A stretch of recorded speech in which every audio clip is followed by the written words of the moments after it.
ونصلي ونسلم على حبیبہ الکریم۔ حضرات محترم، آپ جانتے ہیں کہ یہ درس آپ حضرات کے لیے مختصر کرتا ہوں تاکہ آپ اس کو بیٹھ کر سنیں اور کچھ تھوڑی سی باتیں آپ سمجھیں۔ آیت الکرسی کئیوں کو نہیں آتی، آیت الکرسی یاد کر لیں۔ کئی لوگ جیلوں میں جاتے ہیں، جب 3 مہینے کی جیل ہوتی ہے تو اس میں آدھا قرآن یاد کر لیتے ہیں، کیونکہ وہاں پڑھتے ہیں ڈنڈے، اور یہاں پر آپ فری ہیں، اس لیے کوئی فکر نہیں ہے، تو قرآن یاد کریں۔ تھوڑے سی صورتیں، جنازہ، ہر چیزیں آپ یاد کریں۔ میں قرآن شریف کے سب سے پہلا سپارہ اور سورۃ الفاتحہ کے بارے میں عرض کر رہا تھا کہ یہ جو سورۃ الفاتحہ ہے، اس میں 7 آیتیں ہیں، جہنم کے 7 دروازے ہیں۔ جو بندہ سورۃ فاتحہ کو دل سے پڑھے اور اس کی قدر کرے اور اس کو اپنا وظیفہ بنا لے تو وہ جہنم کے دروازوں سے بچ جائے۔ 7 اس کی آیتیں اللہ نے اسی لیے بنائی ہیں، اور سب سے پہلی آیت بسم اللہ الرحمن الرحیم ہے۔ اللہ نے بسم اللہ الرحمن الرحیم ایک ایسی آیت ہے کہ فرمایا ہے کہ یہ اگر آپ کسی مشکل میں پھنس جائیں اور بہت بڑی مشکل ہو تو 12,000 مرتبہ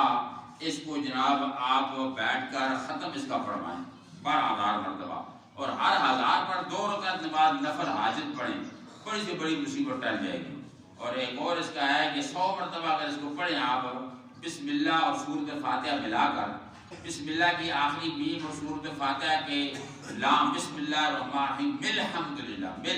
مل حمدللہ کر کے 100 مرتبہ پڑھیں گے تو اس میں بھی بڑے بڑے مسائل حل ہو جاتے ہیں، کیونکہ اللہ رب العالمین نے یہ جو ہمیں قرآن دیا ہے اس کا ہر حرف شفا کے لیے ہے۔ ہر حیران کن بات ہے، انگریز لوگ کہتے ہیں، انگریز کہتے ہیں کہ we are surprised to Muslim that these people got such a nice book، اچھی کتاب ان کے پاس ہے، اور اس کتاب سے کیوں نہیں فائدہ حاصل کرتے؟ یعنی قرآن پڑھنے والا بیمار، اگر ایک حافظ قرآن بیمار ہو جائے تو اس پہ تعجب ہے نا، اور حج کرنے والا جو کعبے میں حج کر کے اللہ کو نہ ملاقات کر سکے، خدا شاہد ہے، وہاں اگر آپ خلوص نیت سے جائیں تو آپ کو زیارتیں ہو جاتی ہیں، نبی کے وسلم کی زیارت ہو جاتی ہے۔ تو میں یقین جانے الجموم میں ہم رہتے تھے، کعبے سے 10-15 کلومیٹر دور، اور وہاں قریب ہی قبر مبارک ہے الجموم میں، حضرت ام المؤمنین سیدہ میمونہ رضی اللہ تعالیٰ عنہا، ان کی قبر مبارک ہے۔ اور مجھے پتہ چلا تو یہ لوگ قبروں کو نہیں وہ کرتے نا، بس تھوڑی سی ویلی وہاں بنی ہوئی ہے، قبر ہے، لوگ محبت سے جا کر چادریں ڈال دیتے ہیں، لیکن وہ پہاڑ کی سائڈ میں، پہاڑ پہ سمجھے 7 روڈ گزرتا ہے۔ یقین فرمائیے میں صرف رتبہ جانا میں نے شروع کر دیا، جی السلام عرض کیا، امی جان امی، اور مجھے اسی رات خواب آئی اور 2 ریال مجھے دیتی ہیں، پردے میں ہیں، 2 ریال دیتی ہے۔ میں کہتا ہوں امی جی یہ تو بہت تھوڑے ہیں، تو فرماتی ہے نہیں بہت ہے، لے لو۔ تو کہنے کا مطلب یہ ہے کہ وہاں تو ایسے حالات ہیں کہ بندہ جب جائے نا سچی دل سے، اور مسجد میں بھی جب بندہ سچے دل سے آئے تو اللہ تعالیٰ عطا کرتا ہے، لیکن ہم لوگ چونکہ اندر سے محروم ہیں، ہمارے پاس ظرف نہیں، اگر ظرف اندر سے خالی ہو تو پھر بندہ کچھ نہیں کر سکتا۔ اللہ نے اس قرآن کی ابتدا جو ہے لوح محفوظ میں بسم اللہ الرحمن الرحیم سے کی، اور بسم اللہ زندگی کا آغاز ہے۔ اللہ کہتا ہے کوئی کام بھی کرو بسم اللہ پڑھو، اس کی وجہ یہ ہے جب تم بسم اللہ الرحمن الرحیم پڑھ لو گے تو پھر وہ سارا معاملہ آپ اللہ کے حوالے کر دیں گے، اب انجام تک پہنچانا پھر اللہ کی ذمہ داری ہے۔ اللہ فرماتا ہے جو بندہ بسم اللہ پڑھ کے کام شروع کرتا ہے کوئی بھی، تو میرے ذمہ ہو جاتا ہے کہ میں اس کو انجام تک پہنچاؤں اور اس تک پہنچاؤں۔ اور اسی لیے اور شیطان کہتا ہے کہ میں چند چیزوں سے بہت مایوس ہو چکا ہوں۔ پہلی چیز یہ ہے کہ لوگ چلتے پھرتے ایک دوسرے کو سلام کرتے ہیں، اور اس میں ایک دوسرے کو دعا ملتی ہے السلام علیکم، سلامتی ہو، اس میں بھی اللہ کی رحمتیں برستی ہیں۔ اور اس چیز سے میں بڑا مایوس ہوں کہ ہر کام شروع کرنے سے پہلے بسم اللہ پڑھتے ہیں، جب بسم اللہ پڑھتے ہیں تو ہمیں عمل دخل کی اجازت نہیں رہتی۔ نبی کے وسلم کے سامنے ایک شخص کھانا کھا رہا تھا، اور جب کھانا کھا رہا تھا تو کھاتے کھاتے آدھے میں جا کر اس کو بسم اللہ یاد آئی، اس نے بسم اللہ پڑھی، نبی کے وسلم ہنس پڑے، مسکرا پڑے، اور صحابی ساتھ بیٹھتا ہے کہ یا رسول اللہ کیا ہوا؟ فرمایا یہ بندہ کھانا کھاتا رہا کرتا نا، اس طرح شیطان بھی بیٹھ کھا رہا تھا، میں دیکھ رہا تھا شیطان کو، کیونکہ ان کے لیے تو سب کھلا تھا،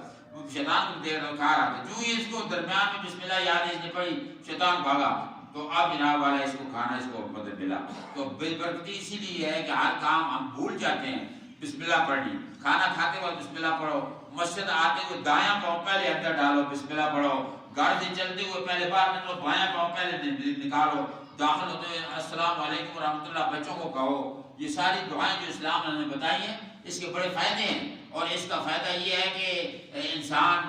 کی جو مقدر تقدیر بدل جاتی ہیں۔ حدیث پاک میں آتا ہے کہ کل امر ذی بال لم یبدا بسم اللہ و ابتر اجر، ہر وہ کام جو بسم اللہ کے بغیر شروع کیا جائے وہ بے برکت ہوتا ہے، اس میں کوئی آپ انجام نہیں دیکھیں گے، کوئی چیز اس میں حاصل نہیں کر سکیں گے۔ اسی لیے ہم افتتاح بسم اللہ الرحمن الرحیم سے کرتے ہیں، اور جانور ذبح کریں تو بھی بسم اللہ کے نام سے اس کو ذبح کیا جاتا ہے۔ تو اللہ رب العالمین کا چونکہ یہ ارشاد ہے کہ فَاذْكُرُونِی أَذْكُرْکُم، تم مجھے یاد کرو گے تو میں یاد کروں گا۔ کوئی کام کرنے سے پہلے جب آپ اللہ کو یاد کریں گے تو یقیناً پھر اللہ اپنے ذہن سے یاد کرے گا۔ حضرت موسیٰ علیہ السلام اللہ کی بارگاہ میں گئے، فرمایا یا اللہ تو تو خالق مالک ہے، کائنات تیری ہے، تو پاورفل ہے، یہ جو فرعون ہے اس نے بڑا پریشان کیا ہوا ہے، تو اسے کیوں تو ختم کر دیتا،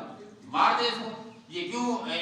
اس کو دن بدن دولت بھی ہے، سب کچھ اس کے بعد ہے۔ رب نے فرمایا جا کے ذرا اس کے گھر پہ دیکھنا، دروازے میں اس نے بسم اللہ لکھی ہوئی ہے، اس کے دروازے میں بسم اللہ الرحمن الرحیم لکھی ہوئی ہے، اور وہ بھی جانتا ہے کہ وہ خدا نہیں ہے، فرعون بھی جانتا ہے کہ میں انسان ہوں، میں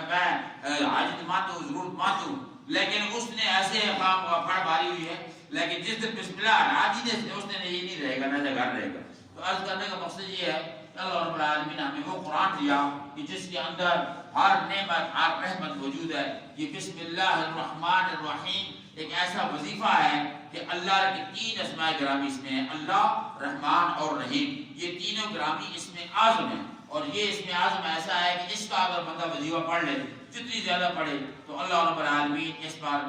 کافی حد تک مطلب ہے کہ بندے کی زندگی بابرکت ہو جاتی ہے۔ بابرکتی یہی ہے کہ آپ رات کو سوئیں تو سکون سے سوئیں، کوئی ٹینشن نہ ہو، صبح اٹھیں تو خوشی ہنستے مسکراتے اٹھیں، ٹینشن نہ ہو، تو یہ ہے برکت۔ برکت اس طرح آتی ہے، صبح اٹھا تو پریشان حال، رات کو سویا تو پریشان حال، اور رات کو سو نہ سکا، تو یہ ساری بھی برکتوں کی وجہ ہوتی ہے۔ اللہ رب العالمین سے دعا ہے، بسم اللہ کی برکت کی آخری حدیث بیان کر دوں۔ حضرت عیسیٰ علیہ السلام ایک قبر سے گزرے، قبرستان سے، اس قبر میں بہت سخت عذاب ہو رہا تھا، انہوں نے دیکھا عذاب سخت ہو رہا تھا، وہ چلے گئے، گزر گئے، لیکن جب واپسی پر آئے ایک یا دو دن، تین چار دن کے بعد، تو دیکھا کہ اس قبر میں باغ و بہارا ہیں، جنت بنی ہوئی قبر، پھول ہی پھول ہیں، رحمتیں ہی رحمتیں ہیں۔ حیران ہو گئے، انہوں نے دیکھا، وہاں کھڑے ہوئے، دعا کی، دعا کرنے کے بعد جناب والا واپس آ کر وہ قبر کا پتہ کیا کس کی ہے، فلاں نے کی ہے، واپس آ کر پتہ کیا یہ کیا بات ہے، تمہارا جو بندہ مر گیا تھا، انہوں نے کہا جی اس کا بیٹا چھوٹا سا تھا، اس کو ہم لے کے مسجد وہاں پر اس نے جا کر پڑھنا شروع کیا، تو استاد نے اسے پڑھایا بسم اللہ الرحمن الرحیم، جو ہی رحمان رحیم کا رب نے فرمایا فرشتوں عذاب اس کو روک دو، کیونکہ ان کا چھوٹا سا بیٹا ننھے ہونٹوں سے مجھے رحمان کہہ رہا ہے، میری غیرت یہ گوارا نہیں کرتی کہ بیٹا مجھے رحمان رحیم کے اور مجھ پر عذاب ہو، اس لیے کہتے ہیں کہ بیٹے اپنے والدین کے لیے دعا کیا کرو، وہ دنیا سے چلے گئے ہیں، وہ وہاں پر ڈوبتے ہوئے کی طرح ہیں۔ حدیث میں آتا ہے کل غریق المتغوث، بندہ جب مر جاتا ہے وہ ڈوبتے کو تن کا سہارا کافی ہوتا ہے، جب بیٹا اس کے لیے ہاتھ اٹھا کے دعا کرتا ہے، یقین جانو ان کی زندگی بدل جاتی ہے، ان کے لیے باغ و بہارا آ جاتی ہے، اللہ تعالیٰ ان پر رحمت نازل کرتا ہے۔ اولاد خدا بندہ اولاد اسی لیے مانگتا ہے تاکہ وہ مرنے کے بعد اس کی دعا کرے، اور کس کام آئے گی؟ ہر بندے کا اپنا اپنا ہے، اس کو مال سب لے لیا، بیچارہ باپ دنیا سے چلا گیا، تو اب اس کو آپ کا کیا فائدہ سوائے اس سے کہ آپ اس کی دعا کریں، ایثار ثواب کریں، جب کچھ گھر میں پکائیں، صدقہ خیرات کریں، دوسروں کو دیں، افطاری کرائیں، روزہ کھلوائیں، یہ سارے مواقع ہیں نعمت ریسیو کرنے کے، رحمت ریسیو کرنے کے، اللہ نے موقع اور چانسز دیے ہوئے ہیں، ہم اگر اس چانس سے فائدہ نہ اٹھائیں تو پھر تو ہماری بدبختی ہے۔ اللہ تعالیٰ سے دعا کریں، اللہ تعالیٰ رمضان شریف کی برکت نصیب فرمائے اور ہم سب کو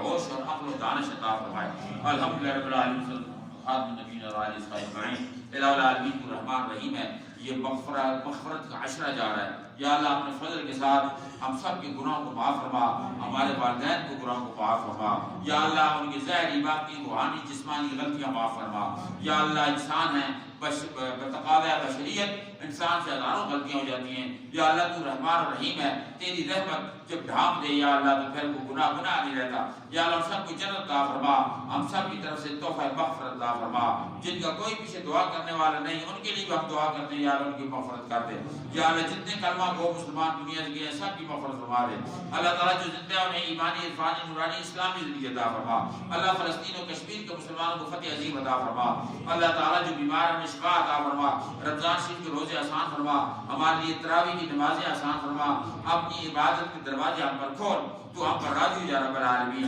رحمت کے دروازے وا فرما، ہر قسم کی محتاجی مجبوری محرومی بیماری سے نجات عطا فرما، اور آنے والا دن ہفتہ مہینہ سال گزرنے سے بہتر فرما، اس مسجد شریف کو صبح قیامت تک کے لیے آباد فرما۔ یا اللہ تعالیٰ جو شخص یہاں چوری کر لے گیا ہے یا اللہ اس کو ایسے عذاب میں گرفتار فرما جو خود آ کر یا اللہ تعالیٰ جو اس نے غلطی کی اس کا اعتراف کرے۔ الہ العالمین جس مقصد کے لیے انتظامیہ کمیٹی یہاں یہ مسجد شریف کا آگے شیڈ ڈالنا چاہتی ہے ان کو کامیابی عطا فرما، یا اللہ لوگوں کو ان کی محبت کی توفیق عطا فرما، یا اللہ حفاظ کرام کے لیے جو بکسہ چوری ہو گیا اس کا نعم البدل ہمیں عطا فرما۔ حسبنا اللہ و نعم الوکیل، نعم المولا و نعم النصیر، وصلی اللہ تعالی علی خیر خلقہ سیدنا حبیبنا محمد و آلہ وصحبہ اجمعین برحمتک یا ارحم الراحمین۔